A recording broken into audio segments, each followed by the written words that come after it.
Alright, I'm back from my car appointment, and the update is out, and oh boy, we've got things to talk about. So I already uploaded my video about the two kits being officially announced in case you missed that.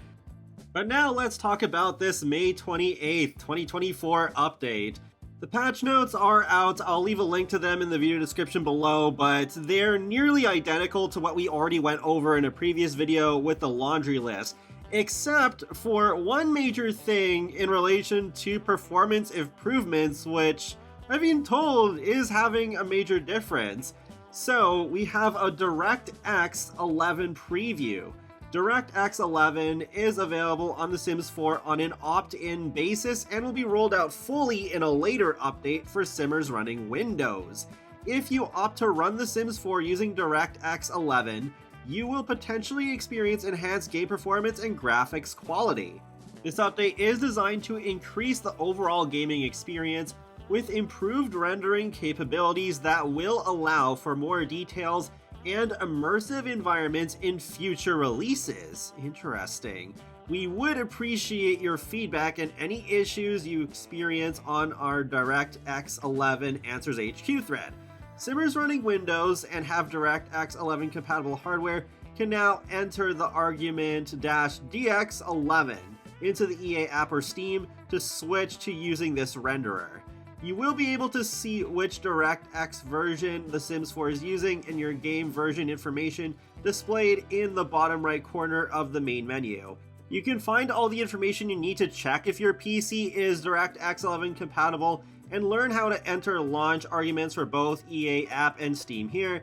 While DirectX 11 is available for those Simmers who want to try it, you may experience visual issues with mods, so we recommend disabling all mods while using this command line argument. Yeah, it sounded good up until that part though. I wonder how badly those mods actually break, because I'm sorry, I am not going to disable my mods. That's just not gonna happen. It's too integral to my gameplay, so I'll probably just mess around with it. I'm not even sure what version of DirectX my computer currently has, so I'll have to just make sure that I even have that version number at the moment.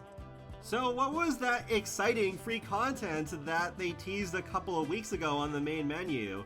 Well, they haven't officially announced it yet, but looks like they'll announce it tomorrow, because we're getting an event with limited time rewards, and that is supposed to start tomorrow at 11 a.m. People have data mined the update, and there is some official stuff out there, they just haven't talked about it yet. Thanks to Sims IT over on Twitter for providing these images. So we have what's called the Happy at Home login event, which is supposed to stretch over 5 weeks, and there's a timer saying that the event ends in 34 days and 15 hours. This week's rewards are a bullseye dartboard, night sky layered necklace, and Gurdon Goods mini fridge and NanoCan 2.0. Log in 3 days to claim them all. At the bottom there's a claim your reward button, and that's all you need to do. And there is this follow-up image that has a breakdown of what you get, so log in a few days each week to unlock exciting new rewards. So the one they've hovered over is the Night Sky Layered Necklace, which definitely resembles the one that we have in Werewolves, but the one in Werewolves is just the moon, which actually has like a really cool sort of shiny texture to it that stood out to me as one of the best items in that pack, Create a Sim-wise, but it was not layered with those stars on top, so I think this is a better example of how I think they should put pack items into the base game. Not rip the exact same thing. Make an alternative version so you're not completely losing that exclusivity of, of getting these items that you may or may not have paid full price for. At least that is just a cosmetic item. The nano trash can, I mean, that's just a base game item. Nice to have a few more recolors for that, I guess. But I don't feel the same about the dartboard or the mini fridge, because those are gameplay items from Get Together and Discover University respectively.